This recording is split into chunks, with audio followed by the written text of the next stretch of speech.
Good morning, good afternoon, depending on where you are in the country. We're really delighted that so many of you could join us today. So we're going to go ahead and get started. I'm Ngozi Lawal from the Center for the Study of Social Policy, and we have been running a summer series of webinar topics um, that's been supported by the National Collaborative for Infants and Toddlers, which is a project of the Pritzker Children's Initiative. Just to give you a sense of some of the topics we've been covering, they've included topics like effective strategies for engaging the pediatric setting, early relational health, infant, addressing infant mortality and maternal well-being. And today, we're really excited to be talking with Dr. Rosemarie Allen, who I'll introduce in a little bit. But today, we're unpacking this notion of hard-to-reach families, and we'll be looking at what does the term mean. We'll also be looking at whether this is even the right term to be using, who are the families we are talking about, and the implications for your work in your respective communities. So I'm excited to introduce Dr. Allen, who will be our presenter today. And let me just tell you a little bit about her. Dr. Allen is an assistant professor in the School of Education at Metropolitan State University of Denver. Her classes are focused on ensuring teachers are aware of how issues of equity, bias, privilege, and power impact teaching practices. She's also the founder and CEO of the Institute for Racial Equity and Excellence, which serves as the lead agency for ensuring equity in educational practices. Dr. Allen's life work is focused on reducing the number of children of color suspended and expelled from early childhood programs and ensuring equitable programs for all children. Before I turn it over to Dr. Allen, I just want to walk through how things will flow today. So we'll hear from Dr. Allen, and then probably around the 40-minute mark, we'll pause so that we can get into our question and answer period. Because there are so many attendees, which is really terrific, we just want to make sure that everybody can hear each other and we don't have interference. And so for that reason, we'll only be taking questions through the chat function. So you should be able to see that in your control panel. So if you have a question or a reflection or a comment, please type that in, and I will try to get to as many of them as possible. And then if your question doesn't get read today, there's also a follow-up office hour that we have planned on July 26th. And we'll talk more about that at the end as a reminder. So I'll go ahead and turn it over to Dr. Allen. Well, thank you so much. I'm very, very excited to be here and to discuss and share information about this topic of, and I'm going to say so-called, hard-to-reach families. And what we've done, we've broken these hard-to-reach families into three categories: underrepresented, the invisible, or service avoidant. And as we think about the hard-to-reach families, one of the most important things that we can do is to understand who we're talking about. It's really critical that we understand the families that we're trying to reach, and it will better enable us to support and engage these families. So in order to do that, we have to be able to identify them, target them, and interact very positively with them. So, thinking about your definition of hard-to-reach families, it should be based on data. Who are you trying to reach? And keeping in mind that your definition of these families will determine your focus. And it's really important as you're thinking about your focus, you should be identifying and giving access to those with the greatest need. So many times we think we know, but when we look at the data, it gives us a different picture. So make sure you're really looking at your data. And also understand the factors that will influence how you're defining the family. You can define them by physical or social isolation, by the aspects of their behavior or needs, their demographics, what's their need, and what services are you offering, the family's past experiences, and then the language. So keep in mind those factors that can influence how you're defining families. And in doing so, I just want to go over those three categories I mentioned. And the first is the underrepresented. And the underrepresented families are those that are marginalized, especially historically marginalized communities, those who are economically disadvantaged, and those who are socially excluded. So what might that look like? It might look like families who are unhoused, those who are experiencing homelessness, those who are in temporary homes, those who are in shelters, some who are living on the street. We may be talking about refugee and asylum-seeking families who are having a difficult time accessing services, undocumented families, families of color, families who may be involved with the juvenile justice system. And also, we rarely think about parents with disabilities or parents of disabled children. When I first came to Colorado, I came from California, and in California, inclusion was huge. In every facility that you went to, child care facilities or even family child care homes, you saw children with special needs. And when I moved here to Denver, I did not see children with special needs in child care facilities. And I kept asking why and where were they? And people really, really didn't know, and they hadn't thought about it. But where are those families and how are they being served? Also, parents with learning difficulties and those who are non-English speaking. I do want to be very clear that non-English speaking does not mean learning difficulties. I've heard people say, well, they're illiterate, and no, they may not understand English, but they may not be illiterate in their own language. So we want to be very clear about that. So the next category are these overlooked families. And these are families that may have slipped through the net, may have fallen through the cracks, or may have difficulty articulating their needs. When we talk about invisibility, these may be the families that are invisible to us. And we have a responsibility to make those who are invisible visible.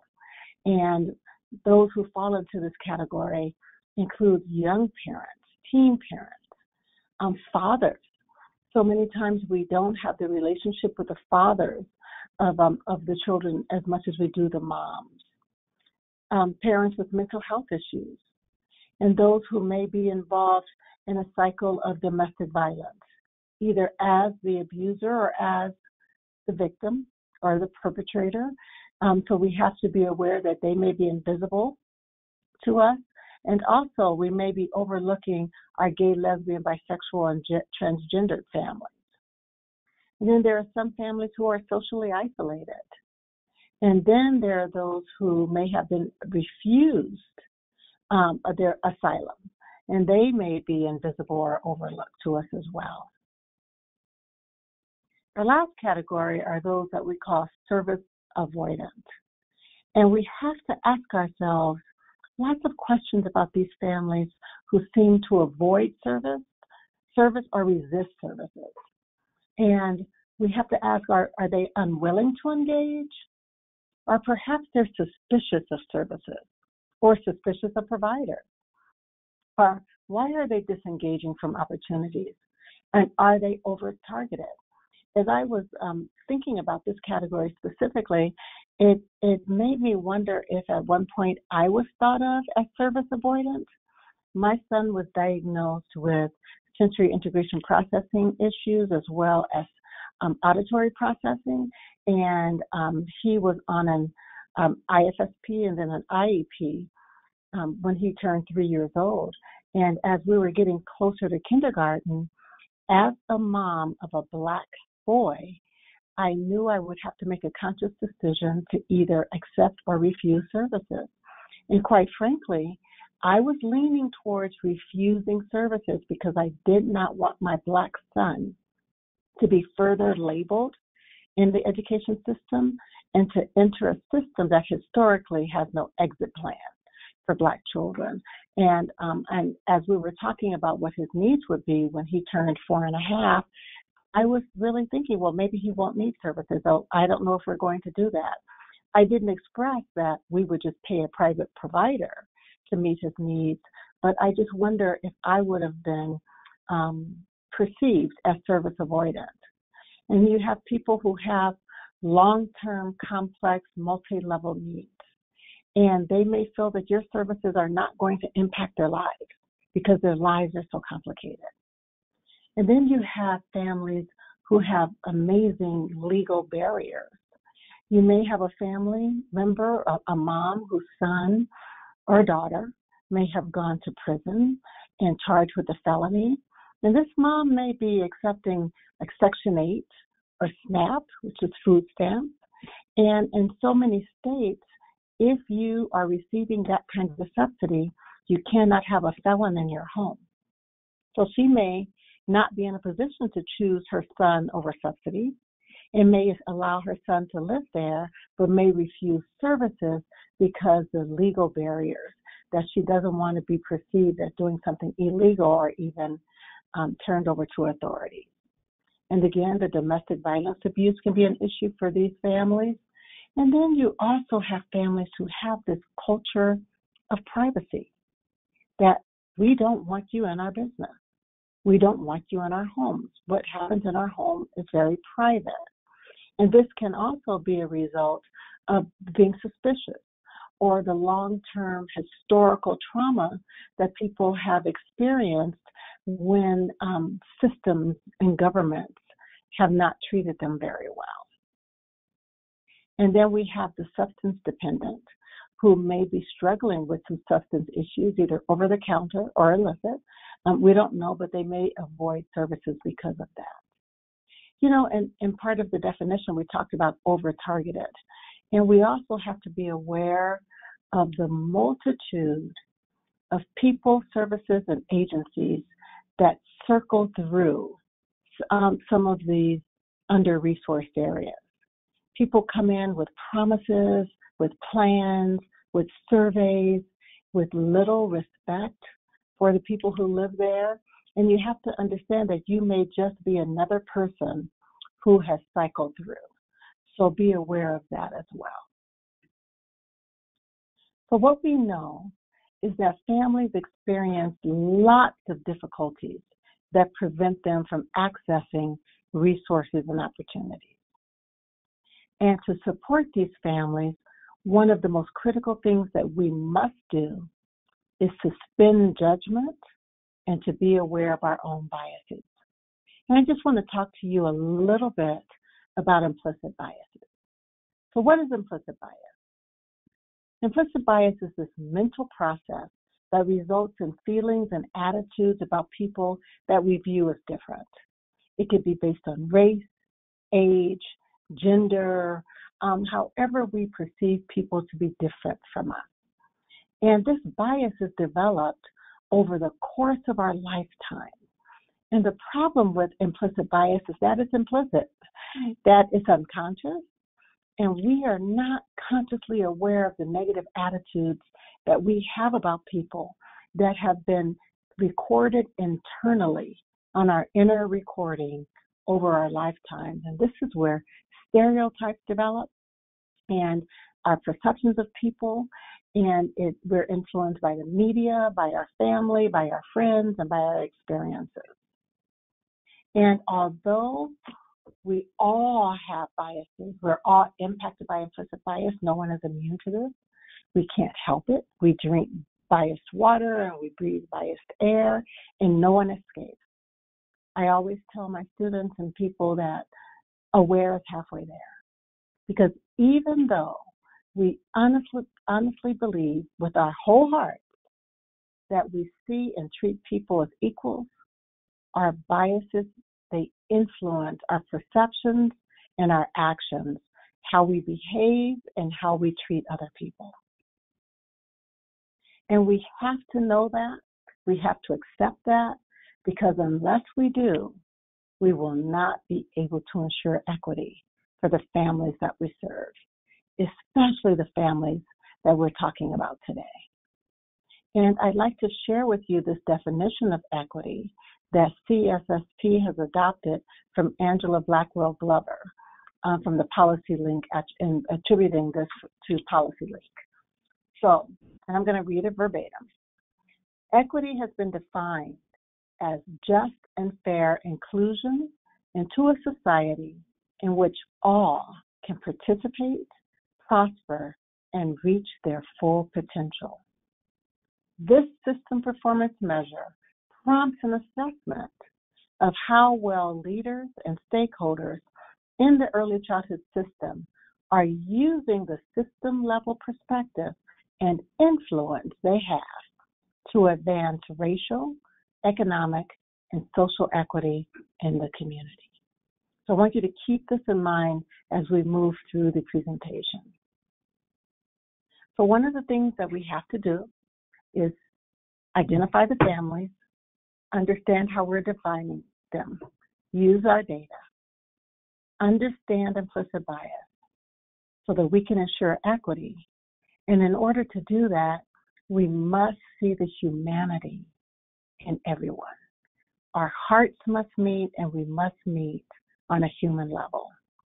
So here are some characteristics of humanity or dignity. So we have to extend dignity. And I'm going to read this one too, and usually I don't, but it's so important that we all make sure we're on the same page. So dignity is the desire to be treated well. It's this unspoken human yearning that's at the heart of all conflicts, yet no one is paying attention to it. What we must do, dignity is what we must do so that others feel their dignity is recognized. And how do we do that? First, we have to accept who people are. We have to have this acceptance of identity. So we approach people as equals, that people are neither inferior or superior to us, that we are equal, that their humanity is as important as mine, that how they feel, think, and believe is as important as how I feel, think, and believe. And then we have to assume positive intent in every single interaction. We have to assume that people have integrity. Then it's acknowledgement. That it's really important that we give people our full and undivided attention, that we listen to them, we hear them, we validate them, and then we respond to their concerns and what they've been through. We also have to make sure that we practice inclusion. And inclusion is making sure that everybody feels that they belong at every level of this relationship. People need to feel that they belong in terms of their family, their community, their organization, and in the country. And safety. And safety comes in two parts, physical safety and psychological safety. We have to put people at ease in knowing that they are going to be safe from bodily harm, that they are not going to be harmed. And also they need to feel safe in knowing that they're not going to be shamed and they're not going to be humiliated, that they can speak freely without this fear of retribution. Next, we have to practice fairness. We have to treat people justly. We have to treat them equitably and make sure that we are acting in a way that upholds agreed upon laws and rules. We set ground rules, we set expectations, and then we live according to that. And we do that together with family. Independence, that people are empowered to act on their own behalf, that we understand that people control their lives, that efficacy is not something we give to people, but it's what they have, and they can control their experiences, and that they have a sense of hope and possibility. I always say that people aren't broken, and they don't want us to come in and fix them, but they want us to be able to help them to live their best lives. And then this understanding, believe what they think really, really matters. Let people explain to you how they feel from their perspective. Let them express their point of view, and then we can practice that active listening so that we can understand exactly what they're saying to us and what their needs are. And then the benefit of the doubt. Treating people as trustworthy, letting them know that we trust them, we believe in them, and we understand that their motives are amazing and they're acting with integrity. And I love this picture because so many times, especially Black men, they are not given this benefit of the doubt, and they're looked upon as being very suspicious. While this is especially true for them, it's true for everyone with whom we come in contact. And then there's accountability. You know what? In this work, in this social justice, equity work, we are going to make mistakes. So we have to take responsibility for our actions. If we violated someone's dignity, apologize. Own it, apologize, and make it better. And then make a commitment to not engage in that behavior in the future. And then we have to make sure that we recognize people, that we see them. People need to feel recognized, honored, and seen. Validate their work, validate their talents, and when they're thoughtful or being helpful, give credit to people. Give credit to people for their contributions, for their ideas, and for their experience. Not in a condescending way, but in a way that says, I appreciate you and I appreciate what you're bringing to this. We know that it's challenging to engage some families. That's why we're all here. But I'm going to challenge you to shift your thinking a little bit. And rather than viewing the families as hard to reach, let's think about the services as being hard to reach for families. Because families face a multitude of challenges while they're trying to access our services. They have location issues where they can't, they don't have the transportation. Here in Denver, we don't have a great mass transportation type of network, and some people have to take a cab to the bus, and the bus to the train, and then a train to the mall ride. I mean, and it can be very, very, very complicated. And also, they may have had negative experiences with some of the services that you offer. And again, I'm going to talk about historical trauma, that you have families that truly do not trust the services that we are offering and providing. So you have to navigate that and build trust there. And sometimes what we're doing is intimidating. We speak a language that some families are not aware of. They don't understand what we're saying. We ask them to fill out tons of paperwork, tell all their business, give them we ask them their income and their expenses, and that can be really intimidating to families. And also there are families who may not know about what's available. I know that when in 2008, I believe, when we had the Great Recession, we had a whole county, one of the richest counties actually in the nation here in Colorado, and they were experiencing homelessness. They were living in homes without utilities. They had no idea of the services that were available to them. And then there was so much shame and pride that they became a hard-to-reach family because they didn't want people to know that they were going through this. So availability of services are key, and also if they're even eligible.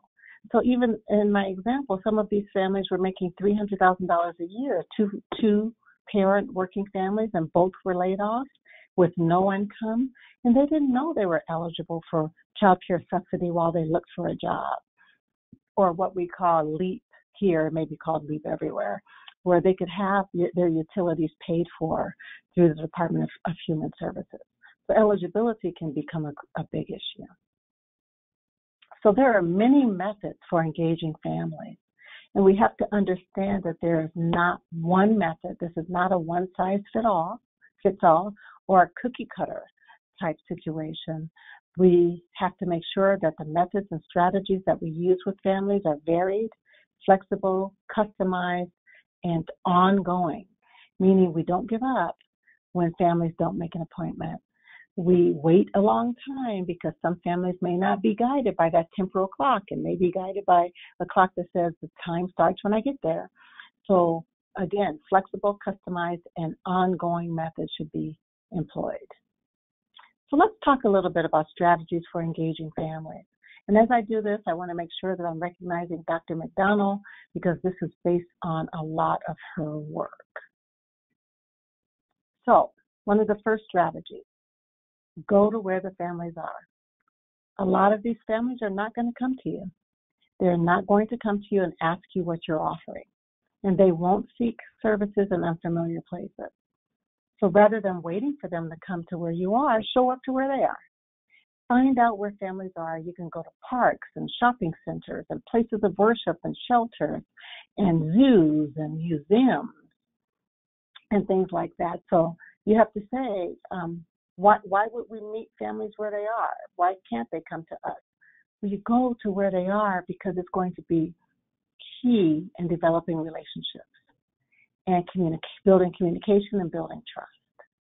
It also provides an opportunity for you to share information about your services. You can promote your services in some of these areas. And you can provide resources like information about child development and children's books. Our local chapter of NBCDI here, the National Black Child Development Institute, they just had a book drive. And they were targeting Black children. So they had books where Black children were the key characters, and they put them everywhere. They put them in beauty shops and barber shops, and they went to the museums on the free days. I don't know if all cities have free days for families at the zoo and the museums, but they went everywhere, and they handed out these books, and then they asked people if they were on social media to take a picture of their child reading the books and place them on social media. I cannot tell you how many postings there were of this book drive, this literacy drive with NBCDI. So think of creative ways to do that. And as they posted pictures about these free books they received, then people were responding, how can I get one? How do I get in touch with these people? And that was pretty much a grassroots type organization, or should I say initiative that got that going. So there are some things you have to consider. Where do families with young children go? When are they most likely to be there? Where are the local dads? You know, I shouldn't tell you this, my daughter will kill me, but as she started dating, and she goes, I just don't know where the guys are, Mom. And I said, they're at Little League games. They're at sports games. That's where you need to go. So you have to be just that intentional. Where are they? Is there a business in the area that employs a large number of local parents? Is it possible to engage with parents through that business? Is there a mobile service, such as a mobile play group, mobile library, or storytelling service that might be appropriate for you to connect with? So the next strategy is to promote and deliver services in a non-stigmatizing and non-threatening way. And what does this mean? People don't want to feel that they're receiving charity. They don't want to be stigmatized. They don't want to be labeled. So we have to avoid negative labeling of families and deliver services in a universal venue so that we reduce the potential for stigma.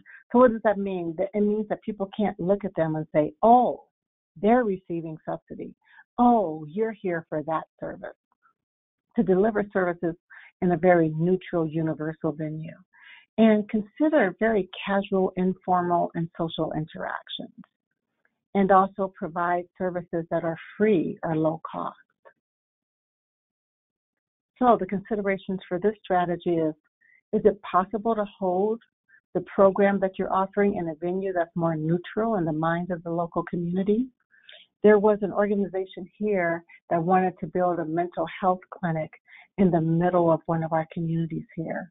And they met with the community and told them, we're going to build this mental health community. And the community was up in arms. They said, you will not come here and build a mental health community. We are not crazy. We don't want your mental health. And this organization had to go back, and they waited another 6 months to a year while they listened to the community, held community meetings, found out what the community needed, and now we have this amazing center. It's called the Dahlia Center for Well-Being. No mental health, because mental health for that community was a stigma. but the Center for Well-Being sent a different message. So how are you going to promote the service that you're offering? What message are the images in your promotional materials conveying? Look at your messages, look at your pictures, look at your words to make sure that it can't be perceived as stigmatizing. And then could the setting or format be intimidating to the very families that you're trying to reach? The next strategy is employing strategies that empower families. Empowerment involves enhancing the family's capacity to solve their own problems by themselves. And in order to do that, we have to listen to what they need and then implement their strategies, implement their suggestions on how they want to solve their problems. And in order to do this, we have to understand and accept that our families are equally as intelligent as we are. And in order to do that, we have to see them through a strength-based lens that focuses on their skills and abilities as a family. And then we have to make sure that we're encouraging our families to interact with us by taking on a leadership role in facilitating some of the programs that we're offering. And the considerations for this strategy include asking ourselves, are families confident about expressing what they need? Are they comfortable talking to us about what their needs are? Are they actively participating in the decision-making process? Are they encouraged to take on a leadership role? And do we see families through a strength-based approach? Our next strategy is developing relationships. And we have to do this with families, communities, and with other services and agencies, service providers and agencies. So in developing relationships with families, we have to make sure that we're being non-judgmental, respectful, encouraging, empowering, and authentic. And being authentic just means being real. If you don't know, say you don't know. You can find out. If you're uncomfortable, say you're uncomfortable. If a person is speaking another language or have a heavy accent and you don't understand them, say, you know what, I'm trying so hard, please forgive me, but can you repeat that? Or I'm not understanding what you mean by that. Just be very authentic. Building relationships with communities, you have to be in the community to do that. Attend a service. Go to a church service. I just came from Indianapolis, and I met with the governor's cabinet there. And one of the most beautiful things the governor's wife did was develop a group called First Ladies. While they were campaigning, she found out that the pastors' wives in Black churches are called First Ladies. And when they won the election and she began to be called the First Lady, she saw a connection. And she created a group of First Ladies. And she wasn't superior and they were not inferior. They were a group of First Ladies. And she said she had no idea of the power of those women in their communities to impact change. And that happened simply because she attended a service. So attend a service, go to a church, a mosque, a temple, and then get key recommendations from your key groups in those communities. We have to make sure that we're respecting the local values, norms, and rules of the community. If the rule is you take off your shoes when you enter, take off your shoes. If it's you cover your head before prayer, if you attend a Muslim prayer service, cover your head. And one of the most important things you have to remember as you enter these communities is that you are a guest. You are an outsider, and you remain an outsider until they tell you otherwise. I grew up in a middle-class environment, and I went to work in an underserved, under-resourced environment. Here I am. I'm an African-American woman. I went and worked in Compton, an African-American community, and I was absolutely shocked to realize that I was an outsider to them. Shocked, because I figured these are my people. Of course I'm not an outsider, and I was an outsider. I talked differently. I dressed differently. I didn't grow up there. I didn't have the same challenges they had, and I remained an outsider for almost 18 months, I would say. I knew I was accepted when I started getting invited to the weddings and baby showers of the community that I was serving. So we also have to build relationships with other service providers because they can help us in reaching the families we're trying to reach. And if they're already involved with the families, then we can really provide a wide range of services by connecting with them and build the capacity of local services in that community. What we have to understand more than anything to reach these so-called hard-to-reach families is that relationships are at the heart of everything. We are going to be totally ineffective if we don't go in and build relationships.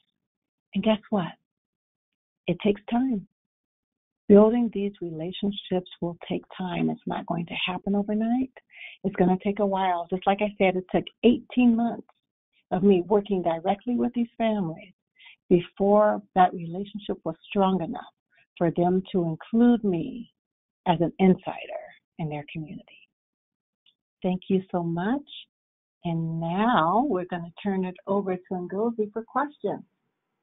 Great. Thank you so much, Dr. Allen. This was really terrific. We have just a couple questions in the queue, and just want to remind everyone who's attending and may have a reflection, perhaps a story to share or a question, to send it in through the chat function, and we'll get to your question if there's time. So the first question that's come in asks, how can one be an ally while also being an outsider? What does one do in this process? That is such a great question. And the first thing you have to do is be patient and make sure you are responding to the needs of those you're serving.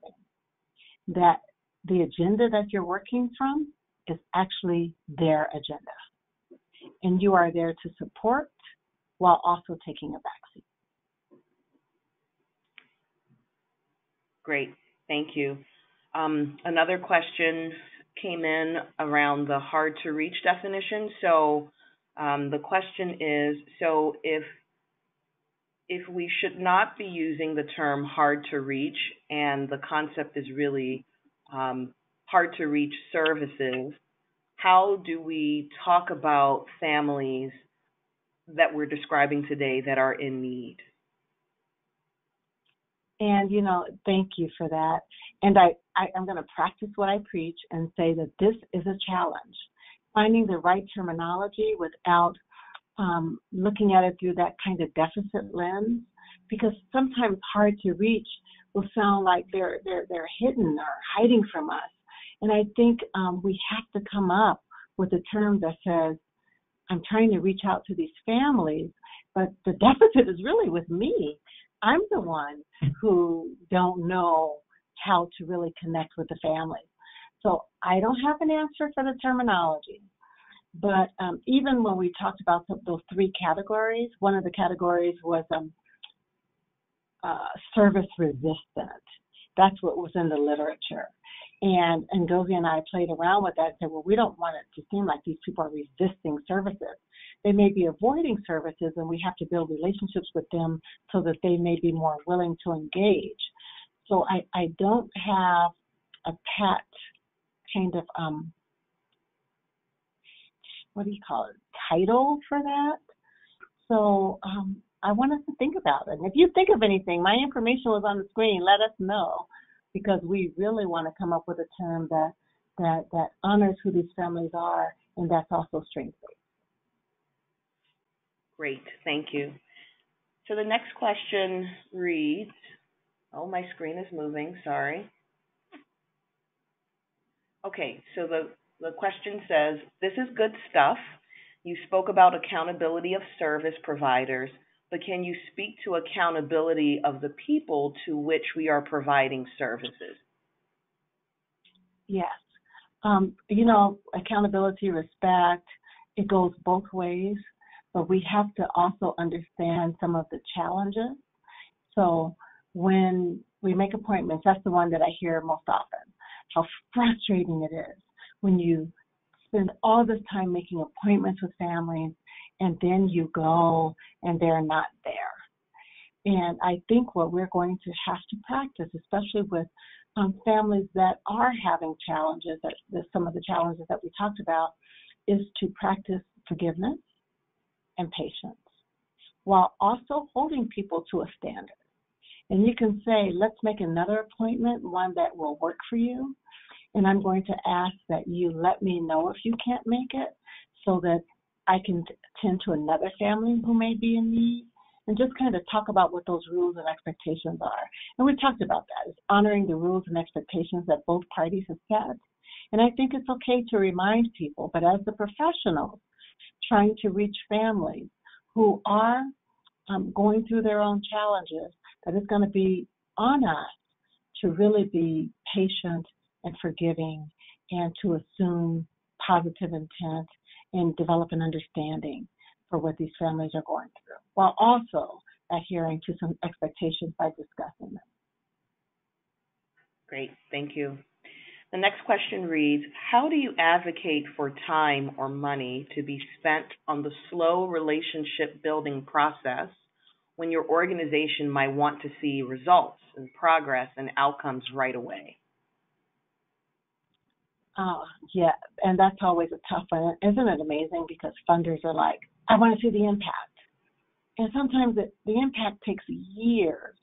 But I think in setting up your outcomes, that they become very simple, that we are going to reach out to X amount of families.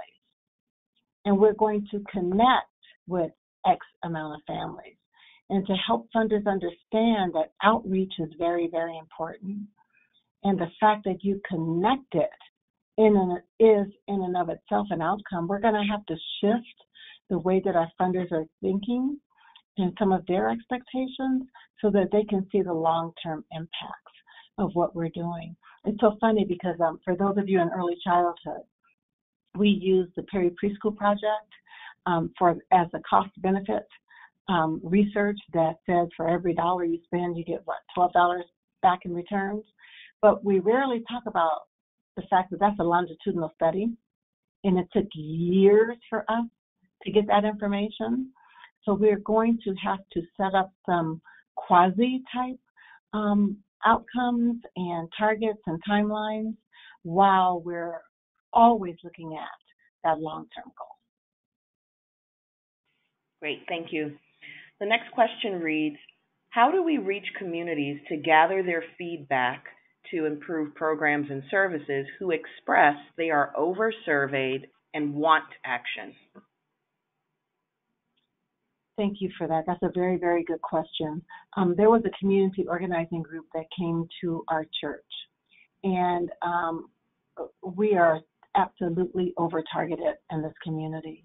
But they said, we are coming to hear from you. And more people showed up after church for that meeting because they were so clear that they wanted to hear from us and what our needs were. And they were clear that we're not just another organization that's going to come in here and do this, and this, but we want to hear what your needs are, and hopefully we can combine services. And it really made a difference. And I think the biggest difference was them coming in, understanding where we were. Coming in saying, we know that this has happened. We know you've been surveyed to death. We know everyone is coming here and saying that they know what your needs are and they want to meet them. And we're not saying that. We're saying we want to learn from you. And that made a difference. So I think that's the biggest part. When you are coming in to address a need identified by that community, it will make all the difference in the world. If you're in Michigan and you want to come in and talk about water filters and what you can do so that people are not exposed to tainted water, that's their need right now. But they may not need you to come in and talk about child development because they're too busy trying to figure out how they're going to stay healthy because of tainted water. So I think once you can connect with them, let them identify their need, then they'll be much more willing to open those doors. Great, thank you. So this next question is not really a question, it's a comment, and it's to your last point about what we're learning and how we share it with funders. So it reads, it may be worth expressing to funders that if the challenges we hope to address took years, decades, and generations to build, it may take years, decades, and generations to change. I love that because there are no quick fixes. We're dealing with generations of these types of, and I don't want to say problems, but these types of issues, these identified needs. And it's going to take us time, just even the time to build a relationship so we can get in the door. So I love, love, love that. Thank you. Great. So the next question has to do with implicit bias. Your earlier slide talked about implicit bias being in all of us. Can you just recap or talk about some of the tangible things we can do on a daily basis to be aware of our implicit bias so that we can be more effective in our work? Yes, and this is the hardest part. We have to first be aware, and I think I said aware is halfway there, but we still have the other half to go. So I challenge people to notice almost every single reaction, especially reactions with people you don't know. And there are two things I want you to do. When you're interacting with people, I want you to notice your response and wonder why you're responding that way. So that's the most tangible, to notice and wonder why. And you will find that you are reacting to the people and you don't even know why, that you fear people and you don't know why, that you have negative ideas about people and you don't know why. So once you've practiced that, and that should be from this point ongoing, I'm asking you to do that from this point for the rest of your life. Notice and wonder why. But I also want you to read an article by Dr. Devine, and it gives you 7 strategies for reducing bias. And one of the strategies that I actually love is to make sure that you are interacting with people who are different from you. And that's easier said than done because, how do you do that? You can't go up to, if I'm Black, I can't go up to a Hispanic woman and say, hey, can we be friends? Can I hang out with you? It just doesn't work. Works great for kids, but not for us. But join a multicultural book club. Join a diverse book club. Go to different concerts, set up lunch dates, go to lectures, join a study group, take a class. And when you do that, that's still not enough. Because so let's just say that you join, here we have Tattered Cover, and it's a pretty diverse bookstore, and a lot of people go there, different people from all walks of life. And they have different book clubs. But you can go to a book club and still not change your perspective, or have ongoing interactions with people who are different. But step out of your comfort zone and offer to host the book club at your home. And then ask a couple of people to stay after to have a discussion. Just open yourselves up. So that's one way. Another way is what she says is changing your perspective. So you walk into an elevator and you see an African American there with who has on sagging pants and a cap on his head, and you react. And you don't know why you're reacting, but you're a little afraid. And you've stopped and you've noticed, okay, I'm afraid, and you're wondering why. I wonder why I'm reacting that way.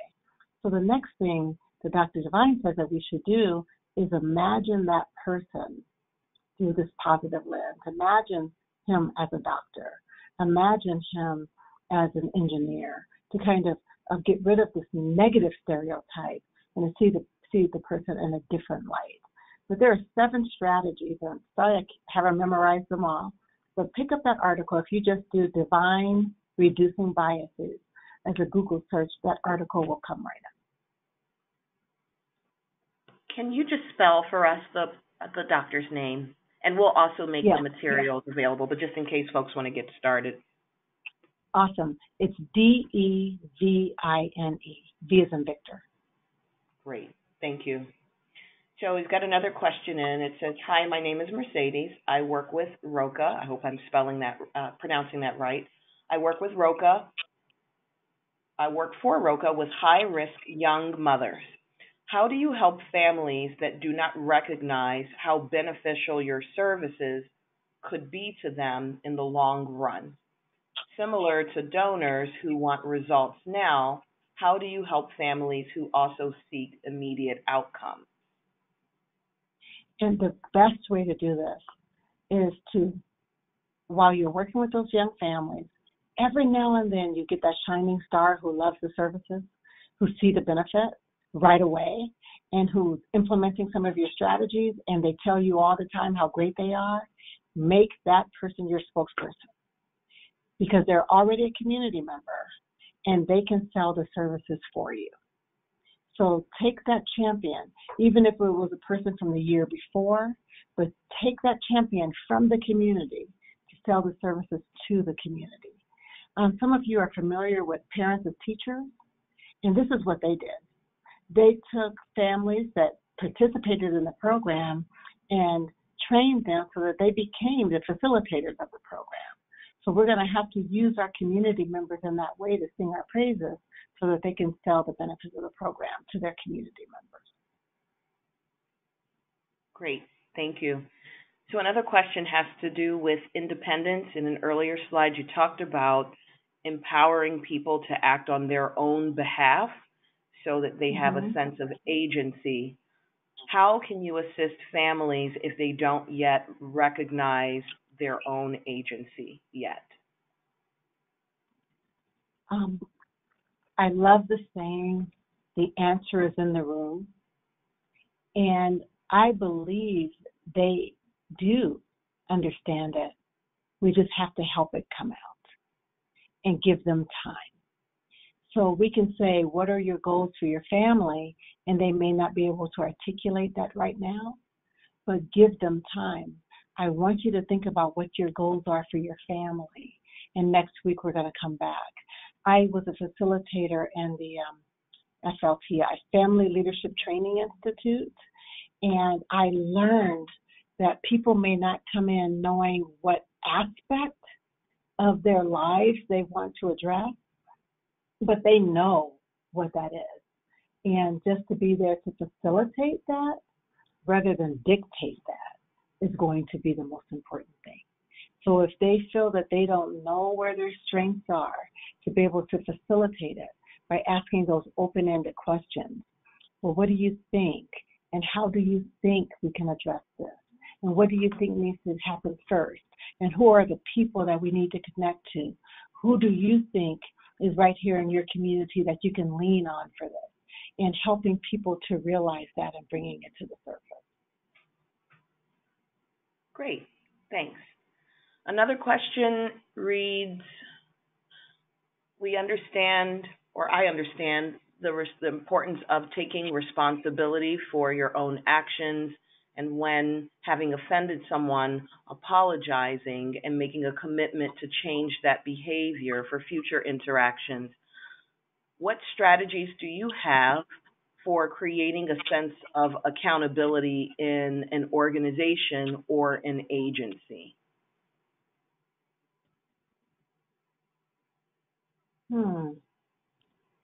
And Gozi, read the last sentence for me. So we're talking about personal accountability versus accountability within an agency? Yeah, I think they're trying to get from the personal accountability to helping create a culture of accountability at an agency or a community organization. And that's a whole nother talk. But I think as you begin to work with communities, the same standards, especially those elements of dignity that I talked about, that we're practicing when interacting with families and communities are the same ones that you implement in your agency. And I think you set that up and you have ground rules yourself. And because who you are at home is exactly who you bring to your agency. And who your agency is within those walls, that's exactly what you're going to take to the communities that you serve. So you're going to have to develop all of those elements of dignity amongst each other before you can really effectively serve those communities. Does that make sense? Yes, thank you. Okay.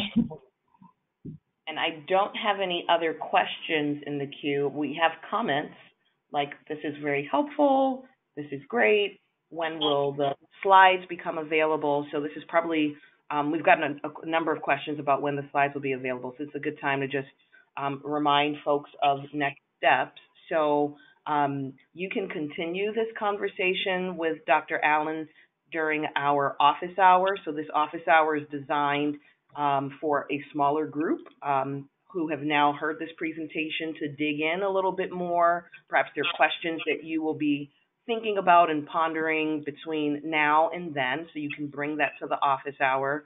And that will be Friday, July 26th, and that's at 1 o'clock Eastern Time, and it's for an hour. So if you don't have that already in terms of communication that we've sent out to you, just please email us after this webinar is over, and we'll be happy to get you the link so that you can register for the office hour virtual consultation opportunity. So there's one other comment that just came in, and it says Dr. Devine also has a video on the strategies via YouTube. So that sounds like we have another resource, which is great. So thank you, Christy, for sharing that with us. Christy, if you have the link, Christy, if you could send the link to us, that would be great, and we'll make sure to get it out to everybody. Also, the slides from today's presentation will go out to everybody next week in addition to this audio. So this conversation that we're having right now will also be available in addition to the slides. And you'll get an email notification about that. Oh, Christy, you're very fast. Thank you. We have a link. So that'll go out with all of the materials next week. Nice. So I think any last hands or questions that want to go up before we get ready to close? Okay, I think we're good.